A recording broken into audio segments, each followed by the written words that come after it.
Ma sœur a essayé de demander mon fiancé en mariage devant moi pour voir s'il la choisirait. Je m'appelle Claire, et tout ce gâchis a commencé parce que mon petit ami et ma sœur cadette étaient sortis ensemble pendant moins de temps que certaines personnes ne gardent des restes au frigo. Ça ressemble au genre de détails qu'on devrait connaître avant de s'engager sérieusement avec quelqu'un, n'est-ce pas? Croyez-moi, je suis d'accord. Le problème, c'est qu'aucun de nous deux ne le savait. J'étais revenue en ville après avoir passé 2 ans dans une petite localité où j'avais suivi une relation qui s'était très mal terminée. Je ne pouvais toujours pas entendre l'expression « nouveau départ » sans avoir envie de jeter quelque chose. Je suis rentrée avec 2 valises, un compte épargne bien entamé et assez de honte pour éviter la plupart des réunions de famille pendant les premiers mois. Mes parents ont traité mon retour comme la preuve qu'ils avaient eu raison depuis le début, ce qui était irritant, mais j'avais besoin d'un endroit où rester le temps de trouver du travail. Alors, j'ai souri et j'ai pris sur moi. J'ai finalement trouvé un poste de réceptionniste dans une petite clinique externe. Ce n'était pas glamour, mais c'était stable. Je répondais au téléphone, j'enregistrais les patients, je m'occupais des formulaires d'assurance et je passais la moitié de ma journée à expliquer qu'arriver avec 40 minutes de retard ne signifiait pas que le médecin les avait personnellement trahis. Honnêtement, après le chaos de mon ancienne relation, les plaintes prévisibles étaient réconfortantes. Chaque matin avant le travail, je m'arrêtais au même café près de l'arrêt de bus. C'est là que j'ai rencontré mon petit ami. Il travaillait dans la maintenance d'un complexe de bureaux à quelques rues de là, et il était toujours là, en bottes de travail, tenant le même café noir comme si cet objet lui avait personnellement sauvé la vie. Nous avons commencé à parler parce que le bus était encore en retard, et il a fait une remarque sur le fait que l'horaire de la ligne semblait avoir été établi par quelqu'un qui détestait les gens qui travaillent. J'ai ri plus fort que la blague ne le méritait, et il l'a remarqué. Après ça, nous avons continué à nous croiser. Au début, c'était de petites conversations stupides, le bus bondé, une série que nous regardions tous les deux, la vitrine de la boulangerie qui avait l'air meilleure que tout ce que nous pouvions nous offrir avant la paix. Puis il a commencé à me garder une place quand le café était plein. J'ai commencé à commander sa boisson si j'arrivais la première. 1 mois plus tard, il m'a demandé si je voulais dîner avec lui. J'ai dit oui, puis je suis immédiatement allée dans les toilettes de la clinique et je me suis regardée dans le miroir comme si j'avais accepté un échange d'otages. Sortir avec lui semblait facile d'une manière à laquelle je ne faisais pas confiance au début. Il n'insistait pas quand je devenais silencieuse. Il ne transformait pas chaque désaccord en un test de loyauté. Il réparait de petites choses dans mon appartement sans agir comme si je lui devais une adoration éternelle. Il avait des défauts, évidemment. Il devenait têtu quand il pensait être pragmatique, se fermait quand les disputes devenaient trop émotionnelles, et avait l'habitude de dire « je vais bien », avec l'expression d'un homme sur le point de s'exiler dans les bois. Pourtant, il était gentil, constant, normal. Le « normal » était devenu profondément attirant pour moi à cette époque. Je lui ai dit que j'avais des sœurs, mais je n'en parlais pas beaucoup. Ma sœur aînée et moi étions proches. Mon autre sœur, la plus discrète, restait généralement en dehors des conflits. Ma sœur cadette et moi, ça avait toujours été compliqué. Elle était sensible, selon ma mère, dramatique, selon ma sœur aînée, et épuisante, selon moi dans mes jours moins charitables. Il m'a dit qu'il était brièvement sorti avec quelqu'un via une application quelques mois avant de me rencontrer. Ça avait duré moins de 2 mois, n'était jamais devenu sérieux, et s'était terminé parce qu'il ne ressentait pas la connexion qu'il recherchait. Je n'ai pas demandé de photos. Il n'en a pas proposé. Les adultes ont un passé. J'essayais très fort d'être mature à ce sujet. Le nom qu'il a mentionné était assez commun pour ne rien signifier pour moi. De plus, ma sœur cadette utilisait le nom de famille de notre mère socialement, tandis que j'utilisais celui de notre père. Il y avait toute une histoire de famille derrière ça, impliquant une séparation temporaire quand nous étions adolescentes, des sentiments blessés et de la paperasse. Personne n'avait pris la peine de changer plus tard. À l'époque, cela semblait sans importance. Nous sommes sortis ensemble pendant près d'1 an avant que je ne décide de l'amener au dîner de Noël. Cette décision me donne encore envie de secouer doucement mon moi du passé par les épaules. Il devait travailler une partie de la journée car une canalisation avait éclaté dans l'un des immeubles de bureaux. Il était donc en retard. Je suis arrivée seule chez mes parents, portant un dessert que j'avais acheté et transféré dans un de mes plats pour m'en attribuer le mérite. Ma sœur aînée était déjà là avec son mari. Ma sœur discrète aidait à mettre la table. Ma sœur cadette était sur le canapé, faisant défiler son téléphone en se plaignant que le chauffage était trop fort. Ma mère a demandé à voir des photos de mon petit ami. Je lui ai tendu mon téléphone sans réfléchir. Elle a balayé quelques photos, a fait un petit bruit de satisfaction, puis l'a passé à mon père. Le téléphone a fait le tour de la table comme une pièce de musée familial. Ma sœur cadette a à peine levé les yeux jusqu'à ce que ma sœur discrète le lui tende. C'est là que son visage a complètement changé. Je veux dire, complètement. La couleur a quitté ses joues, sa bouche s'est crispée et elle m'a regardé comme si j'étais entrée dans la maison en portant sa peau. Viens avec moi, a-t-elle dit, pas demandé. Ordonné. Elle m'a attrapé le poignet et m'a tiré vers la cuisine. J'ai retiré mon bras brusquement parce que je déteste qu'on me traîne n'importe où, surtout par ma famille. Qu'est-ce qui ne va pas chez toi? Elle a baissé la voix, mais la colère la faisait déjà trembler. C'est lui. Je l'ai dévisagé. C'est qui? Le mec avec qui je suis sortie. Pendant une seconde, mon cerveau a simplement refusé de traiter la phrase. J'ai même regardé vers le salon comme s'il pouvait y avoir un autre homme sur la photo. Quel mec? Elle m'a lancé un regard d'incrédulité pure. Le mec qui m'a largué, celui dont j'ai parlé à maman. Elle en avait parlé à notre mère, pas à moi. Cette distinction comptait, bien qu'apparemment pas pour elle. J'ai demandé combien de temps ils étaient sortis ensemble. Elle a dit, presque 2 mois. J'ai demandé si ça avait été sérieux. Elle a dit que ce n'était pas la question. J'ai demandé s'ils étaient encore en contact. Elle a répliqué sèchement qu'il avait rompu et avait disparu. Disparu? Ai-je dit, ou il a cessé de te contacter après avoir mis fin à la relation? Elle a eu l'air de vouloir me gifler. Tu fais toujours ça. Faire quoi? Rendre tout rationnel pour pouvoir prétendre que personne d'autre n'a de sentiments. C'était injuste. Et parce que c'était injuste, ça a touché exactement là où elle savait que ça ferait mal. Avant que je puisse répondre, la porte d'entrée s'est ouverte. Mon petit ami est entré, portant une bouteille de vin et s'excusant pour son retard. Il avait l'air fatigué, avait froid et était complètement inconscient qu'il venait d'entrer dans une pièce où son historique amoureux était assis à côté de la purée de pommes de terre. Puis il a vu ma sœur. Il s'est arrêté, pas longtemps, peut-être une seconde, mais je l'ai vu. Il l'a regardé, puis m'a regardé et a prononcé mon nom avec précaution. Ma poitrine s'est enflammée. Elle me l'a dit. Tout le monde est devenu silencieux. Mon père tenait encore mon téléphone. Le mari de ma sœur aînée est soudainement devenu extrêmement intéressé par un bol de petits pains. Mon petit ami a posé le vin. Je ne savais pas que vous étiez sœur. Ma sœur cadette a eu un rire sec et sans humour. Bien sûr que non. Il m'a regardé à nouveau. Tu veux que je parte? Cette question l'a sauvé, honnêtement. S'il s'était mis sur la défensive, s'il en avait ri ou s'il s'était montré irrité contre moi, la soirée aurait pu se terminer différemment. Au lieu de ça, il avait l'air sincèrement accablé par la situation. Je voulais qu'il reste, en partie parce que je le croyais et en partie parce que ma sœur me regardait comme si elle s'attendait à ce que je capitule. Cette deuxième raison n'était pas noble, je le sais. Mais c'était la vérité. Non, ai-je dit. Reste. Le dîner a été horrible. Ma mère n'arrêtait pas de forcer une conversation joyeuse, ce qui ne faisait qu'empirer les choses. Mon père parlait trop fort du travail. Ma sœur cadette a à peine mangé. Mon petit ami répondait poliment aux questions avec l'air de quelqu'un qui préférerait réparer une canalisation d'égout à main nue.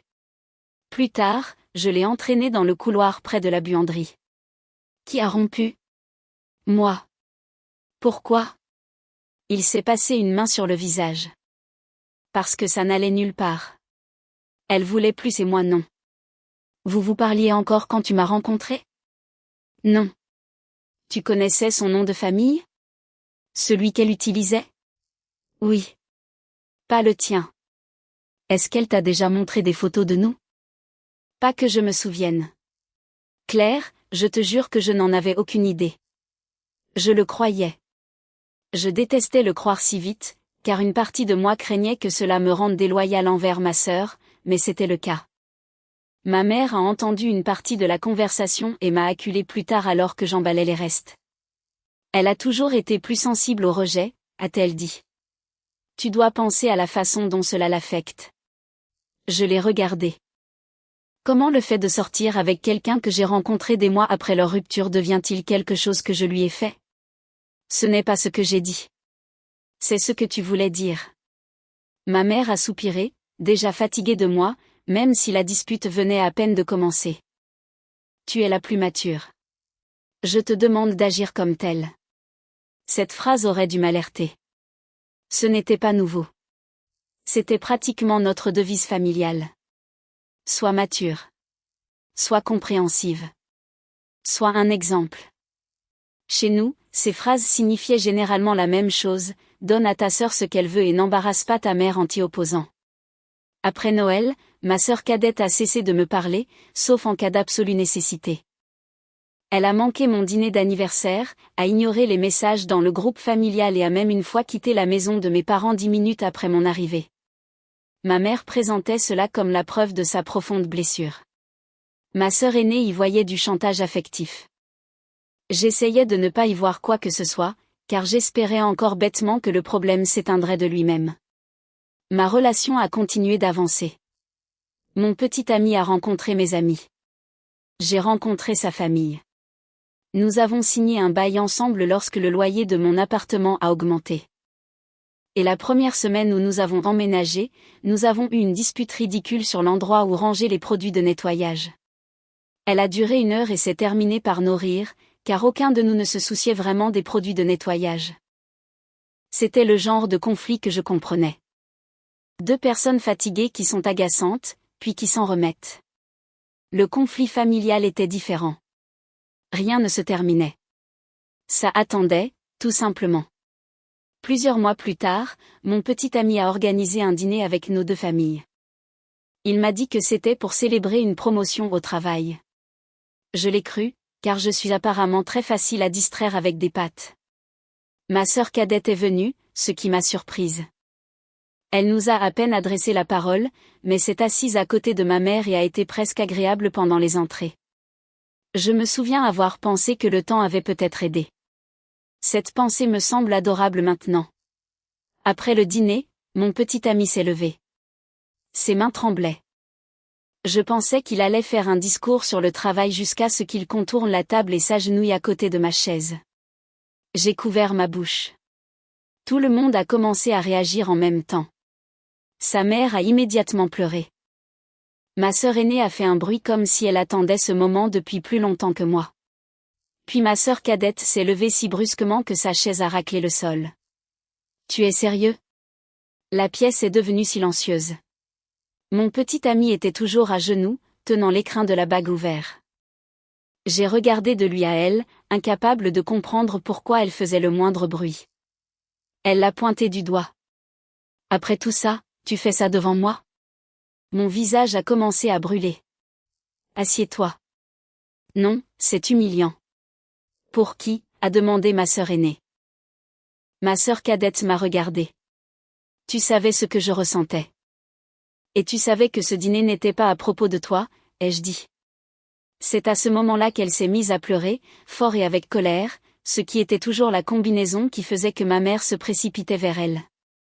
Ma mère s'est levée, mais ma sœur aînée est arrivée la première et a pris notre sœur cadette par le bras. Dehors, a-t-elle dit. Je ne suis pas une enfant. Alors arrête d'agir comme telle. Elles ont quitté la salle à manger pendant que tout le monde me dévisageait. J'aimerais pouvoir vous dire que je me suis concentrée sur l'homme agenouillé à côté de moi avec une bague. Ce n'est pas le cas. Je fixais la porte, tremblante de rage et de honte. Toute la pièce semblait contaminée. Mon petit ami s'est lentement relevé. Sa mère s'est approchée et m'a demandé très doucement si tout allait bien et s'il y avait quelque chose dans la situation qu'il ne savait pas. Elle ne m'accusait pas. Cela rendait la chose presque pire. Elle avait l'air inquiète pour son fils, ce qui était juste. Et j'ai soudain eu l'impression que ma famille avait fait de moi une personne suspecte. J'ai demandé à mon petit ami de sortir avec moi, mais nous sommes passés par l'autre côté du bâtiment pour qu'il ne croise pas ma sœur. Sur le parking, il a remis l'écrin dans sa poche. Je suis désolée, ai-je dit. Ce n'est pas toi qui as fait ça. C'est moi qui t'ai entraîné là-dedans. Il avait l'air épuisé. Claire, je dois te demander quelque chose, et j'ai besoin d'une réponse honnête. Mon estomac s'est noué. Il a pris mes 2 mains. Après tout ça, est-ce que tu veux toujours m'épouser? Ce n'était pas la demande en mariage qu'il avait prévue. Il n'y avait pas de gens qui applaudissaient, pas de génuflexion dramatique, pas de photo parfaite. Nous étions debout près d'une benne à ordures tandis qu'un camion de livraison faisait marche arrière quelque part derrière nous. Oui, ai-je dit. Je le veux.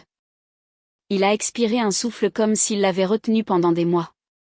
Puis il a ressorti la bague et l'a glissée à mon doigt. J'ai pleuré. Il a un peu pleuré et l'a nié plus tard.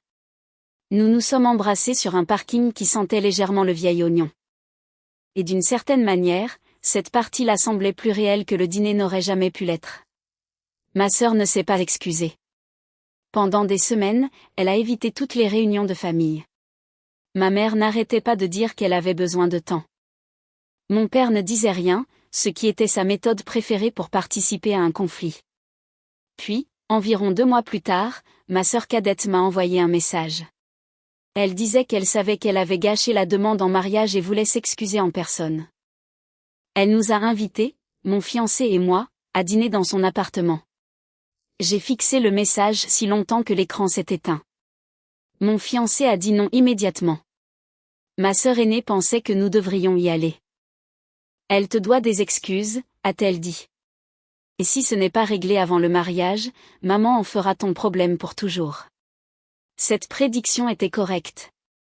Bien qu'aller dîner ne l'ait pas empêché. J'ai dit à mon fiancé que je voulais essayer une fois. Il a accepté parce qu'il m'aimait et parce qu'aucun de nous ne comprenait à quel point ma sœur était déterminée à marquer un point. Quand nous sommes arrivés, j'ai réalisé qu'elle avait aussi invité mes parents et ma sœur aînée. Elle a dit qu'elle voulait s'excuser devant la famille pour que personne ne puisse déformer ses propos plus tard. Ma sœur discrète avait refusé de venir. J'étais irritée qu'elle ne nous ait pas prévenus, mais partir immédiatement aurait créé une autre scène, alors nous sommes restés. Le dîner a commencé normalement, trop normalement. Elle avait nettoyé l'appartement, préparé un repas et même acheté le dessert que j'aimais. Elle a posé des questions sur le lieu du mariage. Elle a complimenté ma bague sans la toucher. Mon fiancé est resté poli mais sur ses gardes. J'attendais les excuses. Elles ne sont pas venues pendant le dîner. Elles sont venues après le dessert, sauf que ce n'était pas du tout des excuses. Ma sœur a posé sa fourchette et a dit, « Je n'arrête pas de penser à ce que tu m'as dit. » Mon fiancé l'a regardé. « Qu'est-ce que je t'ai dit? Que tu ne nous voyais pas devenir sérieux. » Il m'a jeté un coup d'œil, puis est revenu vers elle. J'ai dit ça quand nous avons rompu. Mais avec elle, tu savais. Non, a-t-il dit. J'ai appris à la connaître. Ma sœur a ri doucement. D'accord. Alors, qu'est-ce qu'elle offre exactement que je n'offrais pas? J'ai senti tout mon corps se tendre. Ce ne sont pas des excuses. J'essaie de comprendre. Non, tu essaies de le forcer à nous comparer. Elle m'a ignoré et l'a regardé directement. Si je t'offrais exactement ce qu'elle t'offre maintenant, est-ce que tu la choisirais quand même? Il a légèrement reculé sa chaise. Je ne répondrai pas à ça. Pourquoi pas? Parce que c'est inapproprié. Elle s'est levée. Je pensais qu'elle allait partir en trombe. Au lieu de ça, elle a plongé la main dans la poche de son pull et en a sorti une petite bague. Mon cerveau a mis une seconde à suivre. Quand il l'a fait, je me suis sincèrement demandé si je m'étais endormie à table et si j'étais entrée dans une sorte de cauchemar lié au stress. Elle a contourné la table et s'est agenouillée devant lui. Alors choisis, a-t-elle dit. Mon fiancé s'est levé si vite que sa chaise a heurté le mur. Lève-toi. Elle a tendu la bague. Réponds, c'est tout. Non. Le mot a été immédiat, plat, final. Elle a tressailli malgré tout. J'ai contourné la table. J'étais furieuse, humiliée et je ne pensais pas clairement. Je lui ai dit de se lever.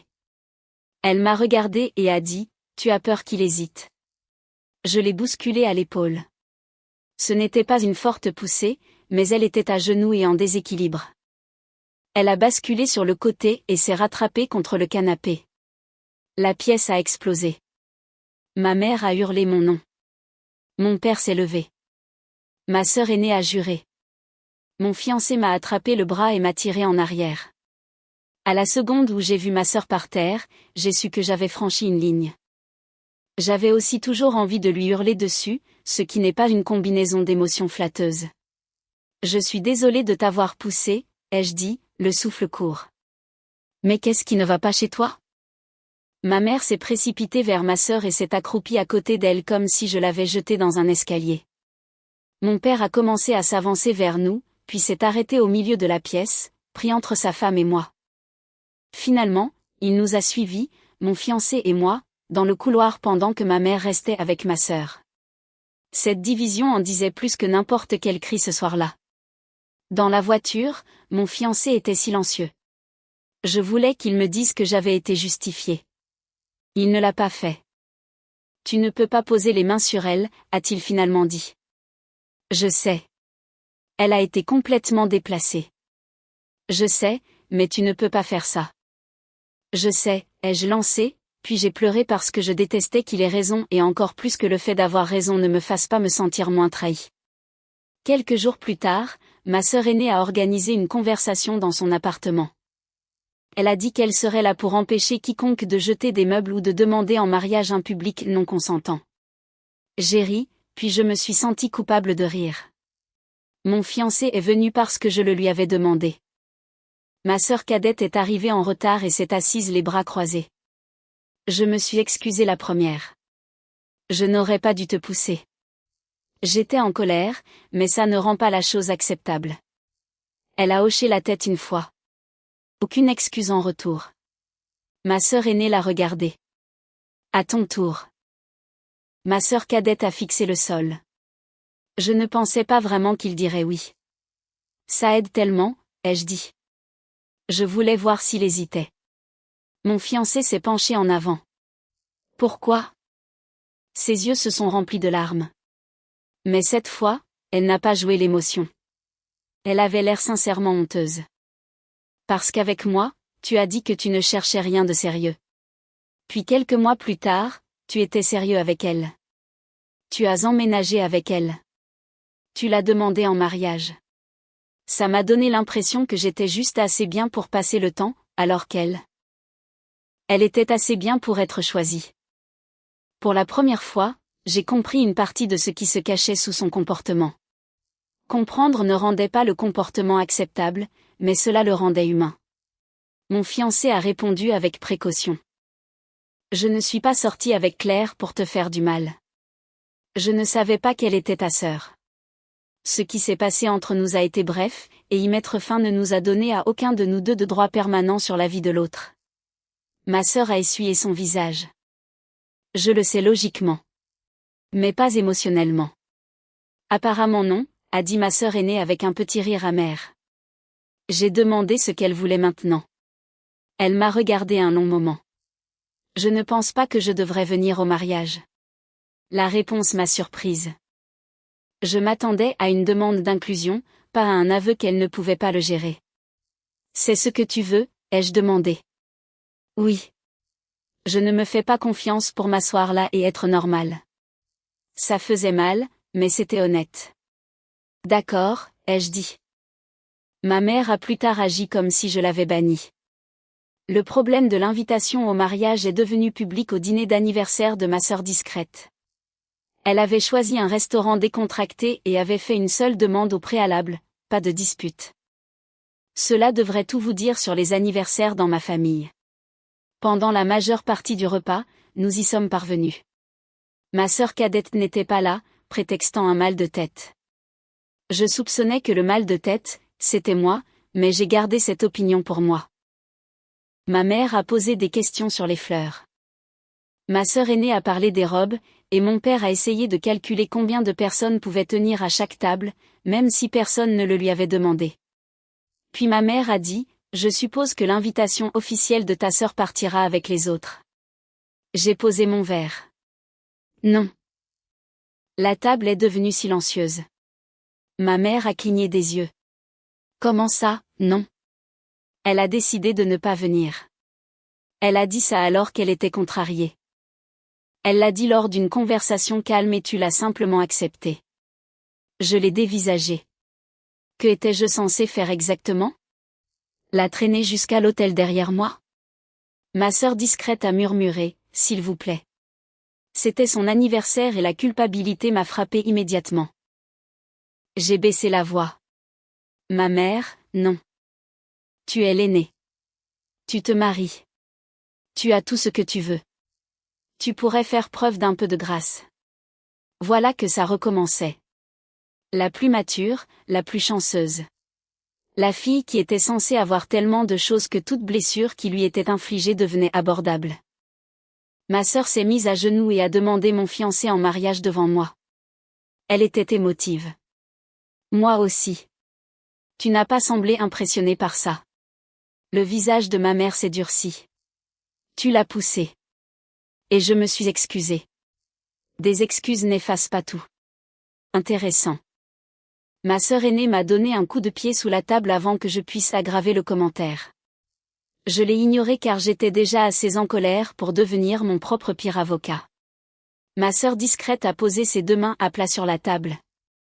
Pouvons-nous ne pas faire de mon anniversaire une autre réunion à son sujet? Tout le monde s'est arrêté. Elle élevait rarement la voix. Ma mère a eu l'air offensée, comme si la paix lui avait été promise spécifiquement à elle puis retirée.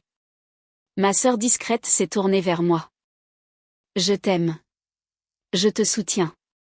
Mais je demande à tout le monde d'arrêter maintenant. Je me suis excusée.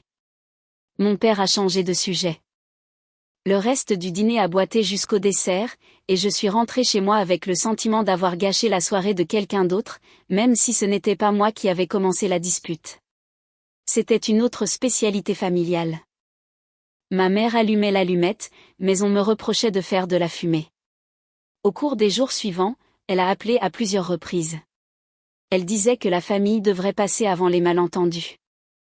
Elle qualifiait l'incident de la demande en mariage de « malentendu », comme si ma sœur était tombée accidentellement à genoux en laçant sa chaussure. Elle disait que les gens parleraient si l'une de mes sœurs manquait le mariage. Elle m'a demandé comment je comptais l'expliquer aux parents. Je lui ai dit que la vérité fonctionnerait probablement. Ça n'a pas été bien reçu. J'ai suggéré qu'elle parle directement à ma sœur cadette pour lui demander si elle voulait venir. Ma mère a évité de le faire. Elle a continué à m'appeler à la place. Finalement, des membres de la famille élargie ont commencé à s'en mêler. Des tantes dont j'avais des nouvelles 2 fois par an m'envoyaient des messages sur le pardon. Une cousine m'a dit que ma mère avait le cœur brisé. Plusieurs parents de son côté ont dit qu'ils ne viendraient pas si ma sœur cadette était exclue. Je les ai corrigés au début. Elle avait choisi de ne pas venir. Ils s'en fichaient. L'histoire avait déjà été réécrite en quelque chose de plus facile à juger. Les parents de mon père m'ont majoritairement soutenu. Mes sœurs aînées et discrètes ont confirmé leur venue. La famille de mon fiancé est restée en dehors de ça, bien que je puisse dire que sa mère craignait que la cérémonie ne devienne une autre dispute publique. Puis le nombre d'invités a suffisamment chuté pour créer un problème financier. Nous avions réservé une salle de taille moyenne et versé un acompte basé sur un nombre minimum d'invités. Avec autant de désistements, garder le lieu n'avait plus de sens. Annuler signifiait perdre une partie de l'acompte, et le montant n'était pas une bagatelle pour nous. C'était de l'argent que nous avions prévu de garder pour les urgences. Et même en perdant une partie de l'acompte, annuler était moins cher que de payer le minimum contractuel complet de la salle. Mon fiancé s'est assis à la table de la cuisine avec le budget ouvert et a dit « Nous devrions envisager de reporter. » J'ai entendu « Je ne veux pas t'épouser. » Ce n'était pas ce qu'il avait dit. Pas même de loin. Mais j'étais à vif, embarrassée et terrifiée que ma famille l'ait finalement épuisée. Tu veux reporter à cause d'eux? Je veux reporter parce que nous perdons de l'argent que nous ne pouvons pas facilement remplacer. Alors, ils obtiennent ce qu'ils veulent. Il ne s'agit pas de gagner. C'est pourtant l'impression que ça donne. Il s'est penché en arrière et s'est frotté les yeux. Claire. Continuer comme si de rien n'était quand les chiffres ne collent pas, ce n'est pas du courage. C'est irresponsable. Ce mot m'a frappé durement. Irresponsable. Ça sonnait comme ma mère. Ça sonnait comme toutes les fois où l'on m'avait dit que j'échouais à gérer correctement les émotions de quelqu'un d'autre. Je savais que ça arriverait, ai-je dit. Qu'est-ce qui arriverait? Que tu déciderais que ma famille est trop compliquée.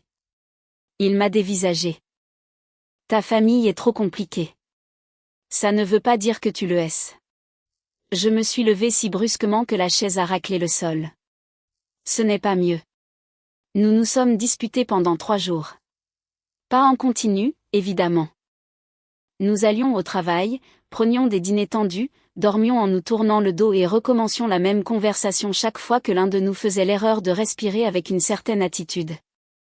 À un moment donné, il a dit qu'il n'avait plus confiance dans le fait que ma famille respecterait la cérémonie. Je l'ai accusé de vouloir se cacher d'eux. Il m'a accusé de traiter la prudence financière comme une trahison. Je lui ai dit qu'il se fermait. Il m'a dit que j'entendais seulement ce que je craignais. Il avait raison sur ce point, ce qui m'a rendu encore plus en colère. La 3e nuit, il a mis tous nos relevés de compte sur la table. Fini les disputes vagues, a-t-il dit. Regarde. Alors j'ai regardé. La perte de la compte. Les frais de déménagement que nous portions encore de la fusion de nos appartements. La facture médicale qu'il remboursait. Mon petit prêt étudiant. Le montant qu'il nous restait réellement après les dépenses ordinaires. Il a pointé les chiffres. Je veux t'épouser. Je me fiche que ça se passe dans cette salle ou dans le jardin de quelqu'un. Ce qui m'importe, c'est que nous ne commencions pas notre vie de mariés en prétendant que l'argent n'est pas réel. Je suis restée assise, honteuse. Je pensais que tu faisais marche arrière. J'essaie de me tenir à tes côtés sans nous faire tomber d'une falaise financière. C'était agaçant raisonnable. Nous avons décidé de ne pas reporter, mais de trouver un endroit plus petit. Nous allions tout simplifier, absorber la perte de la compte et cesser de prendre des décisions en fonction de qui pourrait être offensé. À peu près à la même époque, la clinique a annoncé l'ouverture d'un nouveau site dans une autre ville à quelques heures de là. La direction a demandé aux employés d'exprimer leur intérêt pour un transfert. J'ai jeté un coup d'œil à l'avis et les rejeté. Déménager semblait dramatique, coûteux et inutile. Pourtant, j'en ai pris une photo. J'ai aussi appelé ma sœur cadette une fois de plus et lui ai demandé si elle était certaine de vouloir manquer le mariage. Oui, a-t-elle dit. Sa voix semblait fatiguée. Je ne te demande pas de changer quoi que ce soit. Maman dit que si. Maman dit beaucoup de choses. Le lui as-tu dit? Elle n'écoute pas quand la réponse n'est pas utile. Cette phrase m'est restée. Le coup suivant de ma mère l'a prouvé. Un après-midi, elle est venue chez nous alors qu'elle pensait que nous travaillions tous les deux. Mon fiancé avait déjà pris une demi-journée pour un rendez-vous qui avait été annulé à la dernière minute. Il était donc à la maison quand elle a frappé. Elle lui a dit qu'elle voulait lui parler en privé. Il l'a laissée dans l'entrée, mais a refusé de discuter de moi sans ma présence. Elle a dit qu'elle essayait seulement d'empêcher une tragédie familiale. Il a répondu qu'une invitation à un mariage n'était pas une tragédie. Elle lui a dit qu'il avait plus de bon sens que moi et qu'il devrait me convaincre d'inviter ma sœur. Il lui a répété que ma sœur avait choisi de ne pas venir. Ma mère a dit, c'est ce que Claire prétend. C'est là que sa patience a pris fin. Il lui a dit de partir. Au lieu de ça, elle l'a accusé de me contrôler. Elle a dit que j'avais changé depuis que je l'avais rencontré. Elle a dit que je n'avais jamais été aussi cruelle avec ma famille auparavant. Il a ouvert la porte et lui a demandé de s'en aller. Elle a continué à parler. Il est sorti, a répété que la conversation était terminée, puis est rentré et a fermé la porte. Ma mère est restée sur le porche pendant plusieurs minutes, parlant assez fort pour que les voisins entendent, avant de finalement partir. Quand il m'a appelé, il avait l'air secoué et furieux. Je ne veux plus de contact avec aucun d'entre eux. Aucun d'entre eux. Ta famille. Ma sœur aînée n'a pas fait ça. Ni ma sœur discrète. Ça m'est égal. J'en ai assez. C'était la mauvaise chose à me dire. Je lui ai dit qu'il n'avait pas le droit d'effacer les personnes qui m'avaient soutenu parce qu'il était en colère contre ma mère. Il a dit qu'il était fatigué d'attendre que la prochaine personne devienne un messager. J'ai dit qu'il généralisait. Il a dit que peut-être généraliser était plus sûr. Nous avons failli commencer une autre dispute de 3 jours. Puis il s'est arrêté, a pris une profonde inspiration et a dit, « Tu as raison. Je suis en colère. Je les mets tous dans le même sac. » Cela a compté, non pas parce que ça a tout réglé, mais parce qu'il pouvait admettre quand la colère le rendait injuste. Dans ma famille, c'était pratiquement une capacité surnaturelle. J'ai appelé ma mère et je lui ai dit de ne plus jamais l'approcher sans moi. Elle a dit qu'elle avait seulement essayé d'aider. J'ai dit, tu t'es présenté chez nous quand tu pensais que je ne serais pas là. Je ne connaissais pas son emploi du temps. Tu connaissais le mien. Elle est devenue silencieuse. Si tu le contactes à nouveau en privé, j'arrêterai de te répondre. Sa voix est devenue froide. C'est donc là que nous en sommes maintenant. Non, c'est là que tu nous as amenés. J'ai cessé de répondre à ses messages quotidiens après ça. Au début, le silence semblait paisible. Puis il a semblé faux. Je vérifiais mon téléphone constamment, m'attendant à un autre message. Quand aucun n'est venu, je me suis senti coupable.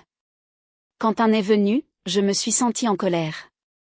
C'était comme si mon système nerveux avait été entraîné à l'attendre. Quelques jours plus tard, mon père nous a dit qu'il vidait le garage et voulait que ses 4 filles récupèrent leurs vieilles affaires. Pour éviter une autre confrontation, ma sœur aînée a récupéré mes cartons et les a amenés à son appartement. C'est là que nous avons trouvé la photographie de la voiture. C'était une voiture d'occasion ordinaire, délavée et laide. J'avais aidé à la payer quand j'étais adolescente en travaillant le soir et les week-ends. Mes parents m'avaient dit qu'elle serait à moi pour aller au travail et à l'université. Puis ma sœur cadette a eu son permis et soudain, elle en avait plus besoin. J'avais protesté. Ma mère m'avait dit de partager parce que j'étais plus responsable et que je pouvais m'organiser avec les horaires de bus. Ma sœur a fini par utiliser la voiture tous les jours. Je continuais à travailler pour aider à payer l'assurance. Je n'y avais pas pensé depuis des années. Puis ma sœur aînée a trouvé un dossier d'école avec une note de ma mère à l'intérieur. J'avais 13 ans. Ma sœur cadette avait eu des ennuis à l'école après avoir provoqué un autre élève. Et la note me disait que je devais être un exemple et aider à maintenir la paix à la maison. Ma sœur aînée s'est assise à côté de moi sur le sol. « Tu te souviens quand j'ai suggéré une thérapie familiale ?» a-t-elle demandé. Je m'en souvenais. Nous avions fait quelques séances des années plus tôt, après que j'ai déménagé lors d'une autre dispute. Ma mère avait passé la plupart de ses rendez-vous à expliquer pourquoi je devais rentrer à la maison. Chaque fois que le thérapeute abordait le favoritisme, elle redirigeait la conversation vers ma colère. Elle ne voulait pas comprendre, a dit ma sœur aînée. Elle voulait qu'un professionnel te convainque de coopérer. Je tenais la vieille note et je me suis soudain sentie ridicule d'être surprise par tout ce qui se passait maintenant. Elle me demande toujours de faire la même chose, ai-je dit. Elle a juste changé la raison. Je pensais que mon père était différent parce qu'il était plus silencieux. Il me serrait dans ses bras après les disputes. Il s'excusait parfois en privé pour le ton de ma mère. Je prenais son malaise pour de l'opposition. Je devais encore apprendre la différence. Ma mère s'en est prise à mon fiancé à son travail une semaine plus tard. Elle avait obtenu l'adresse de mon père. Elle lui avait dit qu'elle voulait envoyer des excuses. Et parce qu'il croyait encore que chaque problème pouvait être résolu si tout le monde utilisait un ton plus doux, il la lui a donnée. Elle a attendu sur le parking vers la fin du service de mon fiancé. Il l'a vue debout à côté de sa voiture et s'est immédiatement retourné vers le bâtiment. Elle a appelé son nom et l'a suivi. Il lui a dit qu'il ne parlerait pas sans ma présence. Elle a exigé de savoir pourquoi il m'éloignait de ma sœur. Il a dit, « Je ne vais pas faire ça. » Elle s'est mise devant lui. Il l'a contournée. Puis elle lui a attrapé le bras. Pas une attaque dramatique. Pas quelque chose d'infime.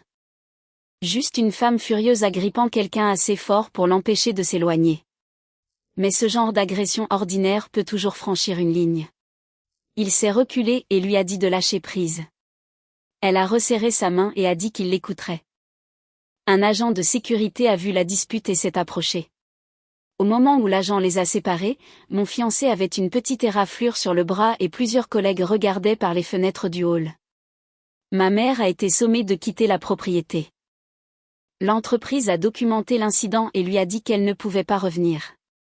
Quand mon fiancé m'a appelé, sa voix avait cette qualité plate qu'elle prenait quand il était plus contrarié qu'il ne voulait l'admettre. Il n'était pas blessé gravement. Il n'avait pas besoin de soins médicaux. Ce qui le dérangeait le plus, c'était l'humiliation. Il a dû expliquer à sa superviseure pourquoi sa future belle-mère s'était présentée au travail et l'avait agrippée sur un parking. Sa superviseure a été compréhensive, mais elle a aussi clairement indiqué qu'un autre incident pourrait créer un problème au travail. Je suis allée le retrouver en voiture après son service. Il était assis sur le siège passager pendant que je fixais la marque rouge sur son bras. « Je suis tellement désolée », ai-je dit. Il a regardé par la fenêtre. « Il faut que ça s'arrête. »« Je sais. »« Non, je veux dire complètement. Pas moins souvent. Pas après le mariage. S'arrête. » Je savais qu'il avait raison. Je me sentais aussi acculée, ce qui était injuste car c'était lui qui avait été physiquement acculé par ma mère.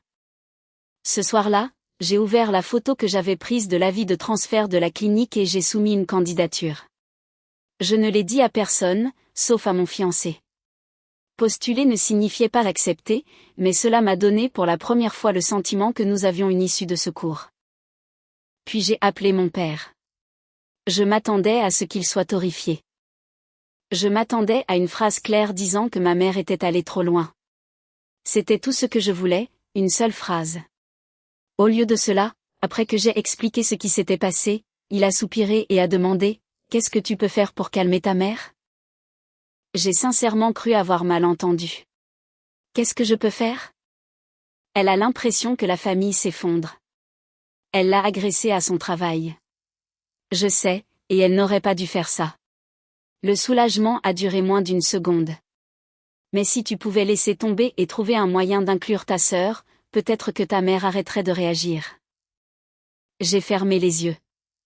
Il y a des moments où une relation change sans que personne ne crie. Quelque chose devient simplement impossible à feindre plus longtemps. Mon père n'était pas pris entre nous. Il avait choisi un camp il y a des années. Son camp était tout ce qui empêchait ma mère de tourner sa colère contre lui. Elle a agressé mon fiancé au travail. Ce mot va tout empirer, a-t-il dit. L'action a tout empiré. Les gens parlent déjà. Ça devient un problème familial public. C'est devenu public quand elle s'est présentée sur un parking. Il n'arrêtait pas de me demander de penser aux conséquences. Il voulait dire les conséquences pour ma mère. Il l'a toujours fait. Je me suis souvenu de la voiture, de la note, des séances de thérapie, de chaque excuse privée qu'il m'avait donnée après avoir échoué à me défendre en public. Tu ne me protèges pas, ai-je dit. Ce n'est pas juste. Tu me réconfortes après qu'elle m'ait blessée, puis tu me demandes de lui faciliter la tâche pour qu'elle recommence. Il est resté silencieux. J'ai attendu qu'il le nie. Il ne l'a pas fait. Au lieu de ça, il a dit, c'est ta mère. Cette phrase a mis fin à quelque chose en moi. Et je suis ta fille. Nous avons raccroché sans rien résoudre. Quelques jours plus tard, je les ai appelés tous les deux. Mon fiancé a proposé de s'asseoir à côté de moi, mais je voulais le faire seul. Je me tenais dans notre chambre, la porte fermée et mes notes ouvertes, car je savais que ma mère m'interromprait jusqu'à ce que j'oublie ce que je voulais dire. Je lui ai dit que je mettais fin à tout contact pour une période indéfinie. Pas d'appel, pas de visite, pas de message par l'intermédiaire de parents, pas de contact avec mon fiancé. J'ai dit à mon père que j'accepterais un contact limité seulement s'il cessait d'agir comme son messager. Ma mère a immédiatement pleuré. Elle a demandé comment je pouvais faire ça avant mon mariage. Elle a dit qu'elle avait tout sacrifié pour moi. Elle a dit que je la punissais de trop se soucier de moi. Puis elle est passée à la colère et a accusé mon fiancé de m'isoler. J'ai lu mes notes quand ma voix a commencé à trembler. C'est ma décision. Tu es venu chez moi après que j'ai posé une limite. Puis tu es allé à son lieu de travail et tu as posé les mains sur lui. Je ne débats pas de savoir si c'était acceptable. Mon père a demandé si nous pouvions tous prendre une semaine pour nous calmer. Non, ai-je dit. Nous avons pris des années. L'appel s'est terminé avec ma mère en sanglots et mon père disant que je le regretterais. Peut-être s'attendait-il à ce que cette phrase me fasse peur. C'est ce qu'elle a fait. J'ai quand même mis fin à l'appel. Mon fiancé et moi avons renvoyé un seul message aux parents qui étaient encore invités. Nous avons expliqué que le lieu avait changé et que seules les personnes recevant une confirmation directe obtiendraient l'adresse. Nous n'avons pas expliqué tous les détails familiaux. Nous ne nous sommes pas défendus. Nous avons cessé d'essayer de faire paraître la famille unie. Après, j'ai éteint mon téléphone et j'ai pleuré sur le sol de la salle de bain. Le soulagement et le deuil peuvent coexister. Je me sentais plus légère parce que la décision était enfin claire, et dévastée parce que la clarté ne créait pas la mère que je voulais. Je n'arrêtais pas d'attraper mon téléphone, puis de me souvenir qu'il n'y avait rien que je veuille lire. Certains parents ont apporté leur soutien. Quelques-uns ont admis qu'ils ne connaissaient pas toute la situation. D'autres sont restés silencieux. Une tante a envoyé un long message sur le fait que la vie était courte, ce qui est apparemment une raison que les gens utilisent quand ils veulent que vous tolériez un comportement qu'ils n'accepteraient jamais d'un étranger. Puis ma sœur cadette a fait quelque chose que je n'attendais pas. Elle a écrit dans le groupe familial que sa décision de ne pas assister au mariage avait toujours été la sienne. Elle a dit à tout le monde d'arrêter d'utiliser son nom pour justifier un boycott. Elle a dit que notre mère avait franchi une ligne en allant sur le lieu de travail de mon fiancé et n'avait aucun droit de prétendre qu'elle la défendait. Ma mère a répondu avec plusieurs messages furieux. Ma sœur n'a répondu qu'une seule fois. Tu ne me défendais pas. Tu te servais de moi. Cela a mis fin à la dispute publique. Quelques jours plus tard, ma sœur m'a demandé de la rencontrer devant mon immeuble. J'ai presque refusé. Puis je suis descendue parce que la curiosité est plus forte que la dignité plus souvent que je ne voudrais l'admettre. Elle se tenait près de l'entrée, les mains dans les poches de son manteau. J'aurais dû le dire plus tôt, a-t-elle dit. J'ai attendu. Elle avait l'air mal à l'aise. Tant mieux. J'étais mal à l'aise depuis des mois. J'ai laissé maman parler pour moi parce qu'une partie de moi aimait qu'elle soit en colère contre toi, a-t-elle admis. J'étais encore jalouse, mais je ne lui ai jamais demandé de s'en prendre à lui. Et je n'ai jamais voulu que tout le monde manque le mariage. Pourquoi ne l'as-tu pas corrigée? Parce que la corriger aurait signifié admettre que j'avais tort, moi aussi. C'était probablement la chose la plus honnête qu'elle m'ait jamais dite. Elle n'a pas demandé un pardon instantané. Elle n'a pas promis que nous deviendrions proches. Elle a dit qu'elle avait transformé le rejet en compétition et que notre mère avait utilisé cette compétition comme elle utilisait toujours nos différences. Je lui ai donné l'excuse, ai-je dit. Elle n'en avait pas besoin. Non, mais je lui en ai donné une pratique. Je l'ai remerciée d'avoir parlé publiquement. C'était étrange de remercier quelqu'un d'avoir arrêté un désastre qu'elle avait aidé à démarrer, mais la responsabilité ne perd pas son sens simplement parce qu'elle arrive tard. Nous nous sommes séparés sans nous étreindre. Le mariage a eu lieu dans une simple salle d'événements appartenant à la tante de mon mari. Nous avons emprunté des décorations, réduit à nouveau la liste des invités et servi de la nourriture d'un traiteur local au lieu du dîner formel que nous avions initialement prévu. J'avais passé des mois à pleurer le grand mariage, mais le jour même, la plus petite salle semblait plus sûre. Mon père est venu seul. Il a attendu près de l'entrée avant la cérémonie et m'a dit que ma mère avait écrit une lettre. Tout mon corps s'est tendu. Elle m'a demandé de l'apporter, a-t-il dit. Je lui ai dit que je te demanderais d'abord si tu la voulais. C'était la première fois qu'il respectait une limite avant de la violer. Je ne la veux pas, il a hoché la tête. D'accord. Il n'a pas dit qu'elle y avait beaucoup travaillé. Il ne m'a pas demandé de reconsidérer ma décision. Il n'est pas allé à la voiture pour revenir avec une enveloppe quand même. C'était un petit geste. J'ai refusé d'en faire la preuve que tout avait changé, mais je l'ai remarqué. Ma sœur cadette n'est pas venue. Elle a envoyé un court message nous souhaitant du bonheur et a dit qu'aucune réponse n'était nécessaire. Je l'ai lu une fois, puis j'ai rangé mon téléphone. Pendant la cérémonie, j'ai regardé la première rangée. Ma sœur aînée pleurait ouvertement. Ma sœur discrète lui tenait la main. Mon père était assis à côté d'elle. L'espace vide où ma mère aurait pu être était évident, mais il n'a pas englouti la pièce. Mon mari a serré mes doigts quand ma voix a tremblé. Rien de dramatique ne s'est produit.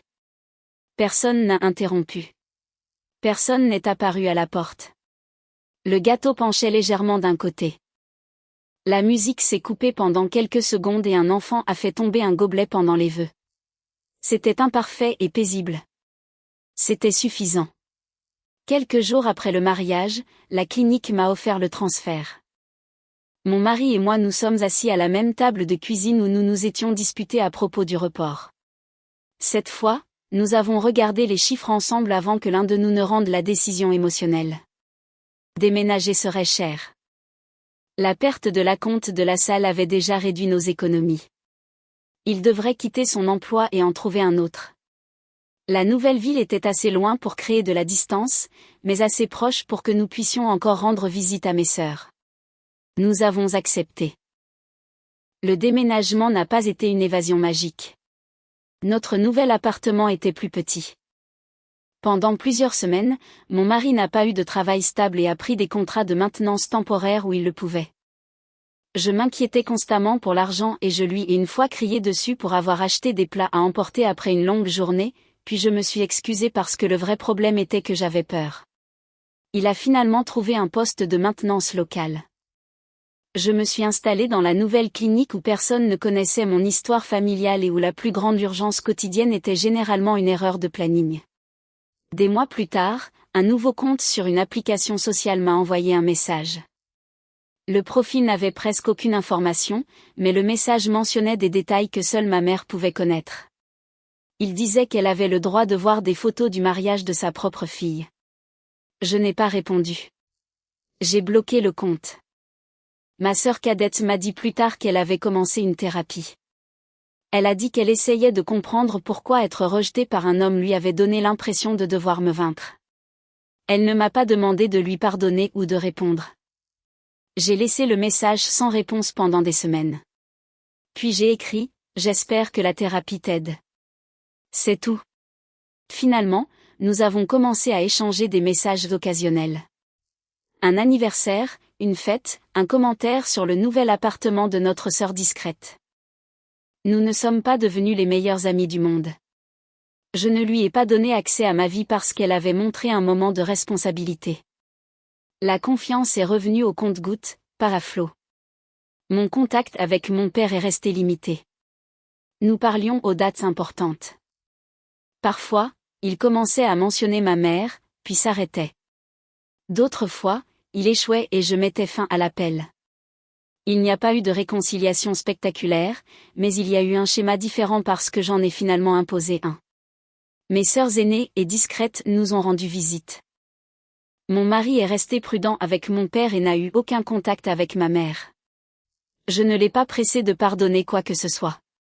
Les gens me demandent parfois si je me sens coupable que ma mère ait manqué mon mariage. Bien sûr que oui. C'est la partie laide que personne n'aime admettre.